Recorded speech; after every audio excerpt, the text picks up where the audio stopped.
Alright, so welcome everyone. Now it's time to play the timeline and see the results which we have got from the previous lessons. Okay?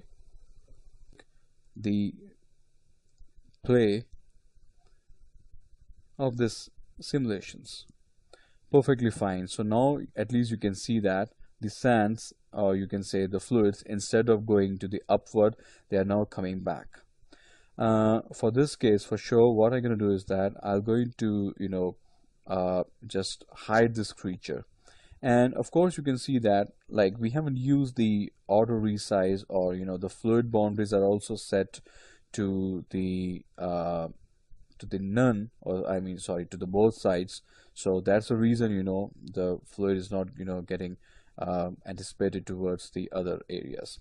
But at least I'm happy with the flow of the motions. You can see that at least you can describe. And did you just notice that how the fluids are getting drifted away by the motion of the creature? That's just because of the inherent velocity. Okay, so let me just pause that timeline and come back again, and let me just started working upon its actual values, starting again with the base resolution. I'll come back later on to the base resolution and would like to tell you that the more resolution we have, the better the impact of the sand on the creature will get noticed. But again, this is very important thing, guys, that the base resolution is no doubt a very important thing, but it also depends upon the hardware of our system also. For the reaction that I just show you in the Play Blast, in that reaction I created approximately 225 of the base resolution, which is quite high, and I think the system took approximately 6 hours of the calculations. And that was, I believe so, the 18th renderer. I mean 18 times I tested different values, and still I'm not like that much very satisfied, because that's these settings are not the ultimate or the only settings. You are most welcome to tweak your own settings, but provided technically the meanings of all such attributes. Okay, so now I'm just gonna do one thing. I'll put that thing to 150 for the initial, but surely I'm gonna put that thing to 225 for the final rendering. Okay, and for the boundary, let's say for the x we set that to the none. For the boundary y, put that to minus y. For the boundary z, put that to minus z. The reason why I'm doing is this because I don't want that fluids to go beyond this. However, if you want, you can use that thing, or you can extend the container to the 15, and then you can start building the fluids over there also.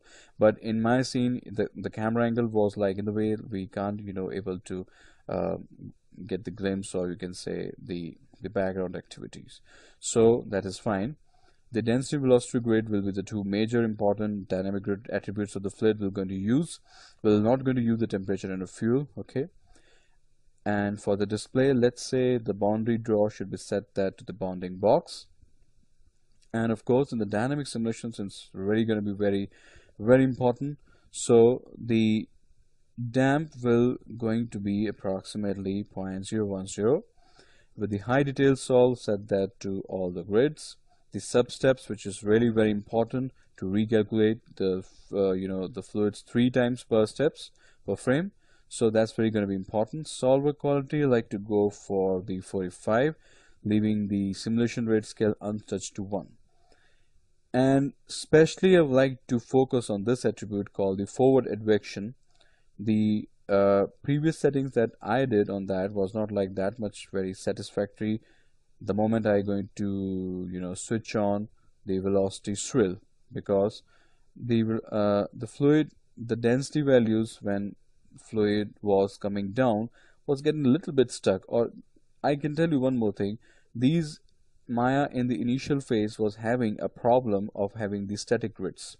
Despite of its buoyancy, sometimes the fluid container shows a static fluid problem. So the only remedy to get away from this is the forward advection. Okay, and of course we're going to use the ambient substeps also. Now let's just come to the auto resize, which is extremely important.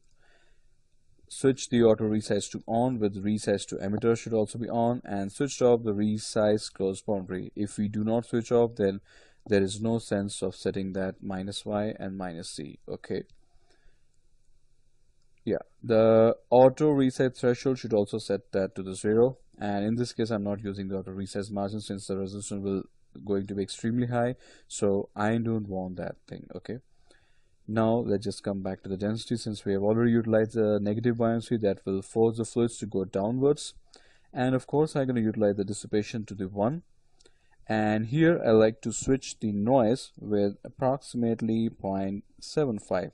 You're required not to use too much high noise, otherwise it will cause some jitters, or you can say unwanted, recognizable patterns, which you surely not gonna like. I'm using noise because the voxels of the density should not get the consistent values. Just to have some variations, I'm using the noise.